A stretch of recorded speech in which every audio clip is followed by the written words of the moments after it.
say the least. Movie is called Blind Rage. It's on the MGM UA home video line, the big square box with the cool credits on the inside flap. This is deceptively a Cannon film release. Cannon didn't make it, but they picked it up as a negative pickup. And I'm going to read the back of the box. Blind Rage. Brace yourself for blistering kung fu action and for a devilishly daring plot to steal $15 million. The U.S. government has transported this fortune in cash to a secret bank vault in Manila for use by anti-communist nations in Southeast Asia. 5 determined criminals have their eye on the loot, and all of them happen to be blind. Amazing Anderson, a sightless magician, the blind matador, his eyes gored by a bull, and hard-bitten ex-syndicate hitman were blinded in clashes with the mob. A sultry femme fatale trains them step by perilous step for the heist. Being blind, the band is suspected by no one, and with their combat expertise, incredibly developed senses, raw courage, and most of all, blind rage, they just might pull off the crime of the century. Filmed on location in Hong Kong, Las Vegas, Tokyo, Manila, Mexico, and Los Angeles. Blind Rage stars Derville Martin, that bad Derville Martin, Leo Fong, Leela Hermosa, and the great Fred Williamson as Jesse Crowder. From the treacherous underworld of the Orient to the climactic rooftop battle in Los Angeles right by a International House of Pancakes sign, the film is a blistering blast of relentless fury. Blind Rage. Located under the B's in the exploitation section. Okay, that's a way to describe Blind Rage to some degree or another. It's kind of a little highfalutin way. The real way to describe Blind Rage is it's the Doberman gang. But instead of Dobermans, it's blind guys. Yeah. And it follows the entire structure of the Doberman gang. Exactly. Yeah. Exactly. Beat by beat. Until it gets to the last half hour. When it transforms. Or 20 minutes. Yeah. And then it turns into the killing with blind guys. Yeah. Now, that is as great as you ever could have hoped it could be. This movie is such a blast. As much as we loved The One-Armed Executioner, Blind Rage is only just a little tiny bit underneath it. It's not quite as good a movie as The One-Armed Executioner is, but it's definitely as fun, if not even slightly funner. Absolutely. Than One-Armed Executioner. Blind Rage is just a perfect trash movie. But they're also going all over the world in this film. I mean, it's well, in the most most threadbare way possible. Yeah, they make you feel as though you're going all over the world. Yeah. Well, they go all over the world like you go all over the world in Rules of Attraction. You know, the European tour. They show up with a 16mm camera and then they film you Shinjuku. Yeah, like for a night. Yeah, that's exactly it. Then they show up in Hong Kong and film Hong Kong for a day. Yeah, and then they go shoot the interiors all in the Philippines. Yeah, exactly. And literally, them hiring Fred Williamson is like they already shot an entire Filipino movie, and then they go, look, we need Fred for a weekend. We just need Fred for the weekend, and they come to Los Angeles and shoot that in a weekend or 4 days. But let's recognize the fact that Los Angeles is so well represented in this movie that it almost becomes a character. You know, it is such a treasure to be able to have this movie. It's well represented in that way that we've mentioned before in other films. Where we get to see Los Angeles, especially 1976. It's the grade Z movies. The way they shoot with their big wide. They're stealing stuff. They're not. Yeah, they're stealing. They're not hiding it underneath a production. They want to be around big signs. They want to be around big cities, and then you get a sense of the signage of a city. You get and they oftentimes shoot the them street life. Yeah, in Riverside, or they shoot them in Hollywood. You get a sense of Los Angeles in these movies that you don't get in any other ones. You're able to see a crazy restaurant and read the sign, read the little slogan. You're able to completely read whatever movies are playing on marquees, on the film. But here's the thing about Blind Rage is it starts off like a silly plot and it's a silly premise, and maybe they'll have fun with it. And that's all I'm expecting it to be. And that's really all it is in the first 20, 25 minutes of the movie. This has that really fun bunch of guys on a mission movie kind of thing. Gathering up the team, putting it together. Yeah, they come up with the idea for, okay, we're going to do a robbery with these blind guys. Well, we have these 5 blind guys in mind. Now, we got to talk them into it, but we think they're going to do it. But seeing how each one of those guys lost their sight is one of the fun parts of it. No, again, it's a trope, all right? Yeah. So it's like, they have a whole list of, here's a photo. There's a photo of D'Urville Martin. And then it's described what he did, how he lost his sight. And then you see it. You see a whole vignette of D'Urville Martin losing his eye. By the way, and knowing the first 3 guys you're going to have to watch, we're going to have to watch them get blind. Yeah. Right? It's harrowing. Like with fingers in the eye, like, oh, you're going to squeal on us or whatever that was. Right, yeah, that's fingers in the eye. So you see the photographs of the different guys who are going to be our team and the little vignettes about how they all lost their sight. Then they have to go and approach them all. And then they eventually get them. Then they hire a girl, who happens to teach at a blind school. Yeah, Layla Hermosa. She's a teacher for the blind, just like the way in the Doberman gang. They hire the girl who knows how to train Dobermans. Yeah. Okay, so Charlie Dalvo is the guy who's kind of putting this whole thing together. And he's the one who hires Layla Hermosa to train these blind guys.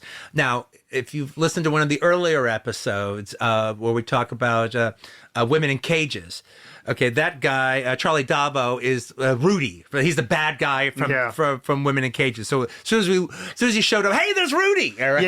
Yeah. And I always recognized him because he looked a lot like Dennis Humbert, who was one of the silent owner of Video Archives who used to work at the card clubs. So it's always great. So whenever I see Rudy, I'm like, oh my God, it's Dennis. Well, there's many times that what we watch is overlapping, but it's fun when we don't intend it to overlap and it overlaps. So that's kind of an overlapping thing. He's becoming one of the show's he is. favorites. But part of the thing, though, about the gal who teaches the blind guys is it does seem a little bit like he's going to have to talk her into it. He goes, look, I'd like to hire you. I've got a job for you. Well, what am I going to be doing in this job? Well, you're going to be doing just like you're doing here. You're going to be training a bunch of blind guys to rob a bank. She's like, what? Let me just explain it. Okay. So he starts explaining it. You're not exactly sure if that explanation is enough at that given moment. It seems to be enough for her. But apparently it seems to be enough for her, because then almost all the scenes after that scene, after he has to convince her, not only is she convinced, it seems like she's leading the gang. Yeah, you're going to have to do this before the alarm gets tripped, and you're going to have to do this, and you go to the front desk, and be sure to intimidate this one, and be sure to do she rises to the occasion. She completely rises to the occasion. She starts training everybody what they need to do. She has absolutely no qualms whatsoever. If she's torn for any way, you don't get it. I mean, one of the things that's interesting is that Charlie Dalvo, part of his thing is to be there all the time, but he never talks. So they don't. He's the silent he's the silent puppet master. He's the silent puppet master. So the blind guys have no clue on him whatsoever. But Layla Hermosa becomes the lead of the movie, seemingly for the first 45 minutes. Yeah. Now, and there's even an interesting thing about her as far as the movie is concerned, because the actress who's playing her is actually quite fun. She has a real twinkle in her eye. Yet, she's being dubbed, and I'm pretty sure that it's not her doing the dubbing. I'm pretty sure it's another actress doing the dubbing. Now, my feeling is the person who's doing the dubbing isn't actually an actress. But that doesn't mean she's bad. She's just not a professional actress. She does an okay job, but she's a little monotone, which Layla Hermosa doesn't seem monotone in her delivery. But as time goes on, the dichotomy of the sparkle in Layla Hermosa's eyes and the not bad monotone vocal delivery ends up working at a certain point. It seems off at first. It seems instructional. But when she talks so much, she's always she spends the whole first half of the movie just giving one monologue after another to the guys to teach them what they're doing, and she's on their case. Yeah, these are bad dudes. All right, she's no, that's not right. You got to do it like this. What's great is that entire kind of training sequence, which is, you know how in the Doberman gang, how they create fake banks and they have a instead little of balsa wood bank. a little balsa wood bank. All right, And for them to rob. I love how this training sequence culminated in this great, magnificent, long shot that Efren Pignon sets up, which is just this great, wonderful, wide traveling shot showing this balsa wire frame of a bank. That shot is so good because that shot clues you in that you've been watching this movie a little bit more than you thought you were. Yeah. Because now it's kind of exciting. And they actually do a big shot an epic move. An epic move for this cheap movie that shows all the blind guys getting into place in their little practice balsa wood bank. And it kind of just shows it off in this really cool way. And it just also shows that we're kind of keeping up with the movie. We're kind of like following it. And it starts getting exciting. Now, then it comes time to actually do the robbery. And I can honestly say, and I don't think I'm guilty of hyperbole here, look, I love low-grade, trashy movies like this. They're a lot of fun, and I don't apologize. It's your thing. I don't apologize for it whatsoever. They either pull them off or they're not, and they can be fun, and they can be this, and they can be whatever. Okay. But when the actual robbery started happening, I was far more connected to what was going on in this movie than I am to most robberies, cheap, trashy little exploitation movies. I totally gave a fuck. I kind of cared about the guys, even though they're not good guys, but I was interested how the robbery was going to work. I mean, I was plugged in. I was plugged in more than I normally would be to a movie like this. It's actually generally exciting because the whole part of the robbery is they don't want to appear like blind guys. They want to appear as if they're sighted.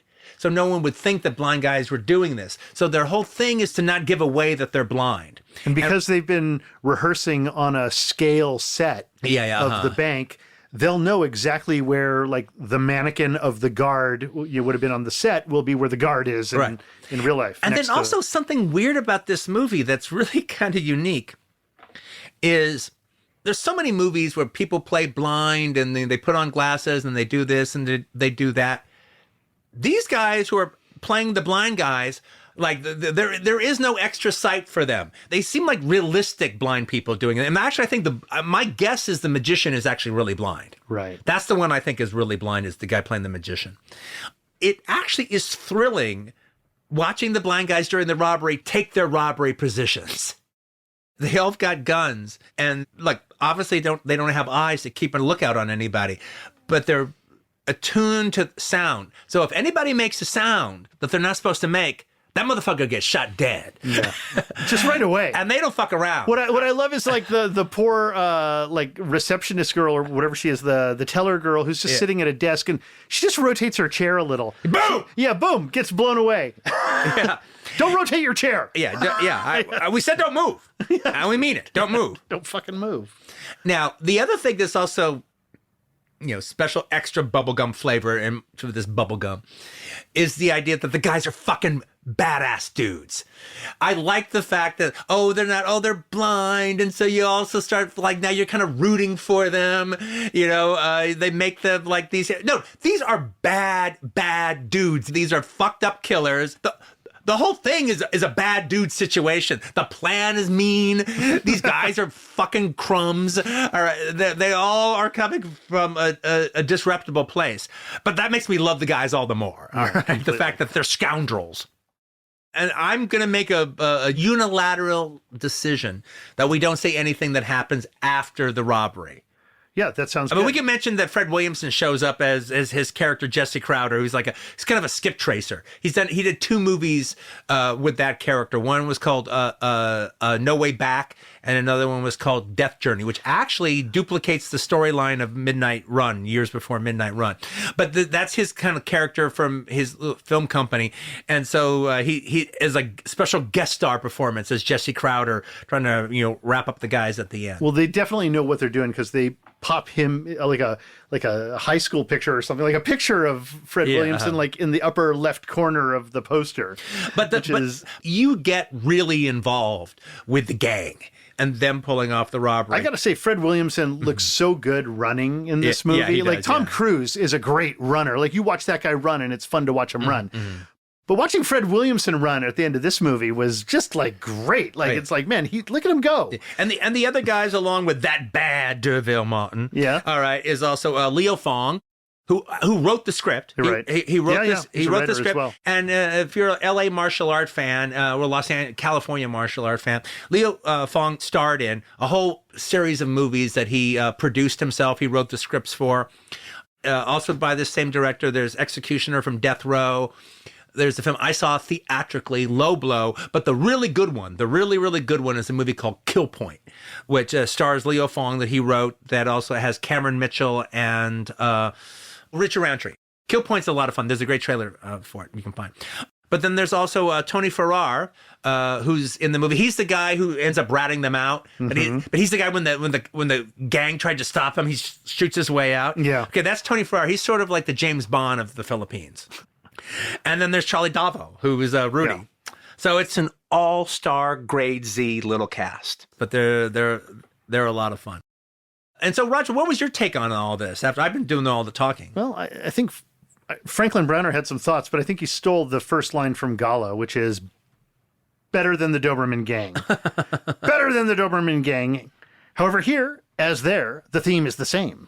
Crime doesn't pay, nor should it, but it's in the artistry of the heist, the machinations and designs that we may find deep respect. The joke at the end plays like a Braille button and is equally appreciated. That was the only way I could think of, not giving away the end. Yeah, okay, oh, good.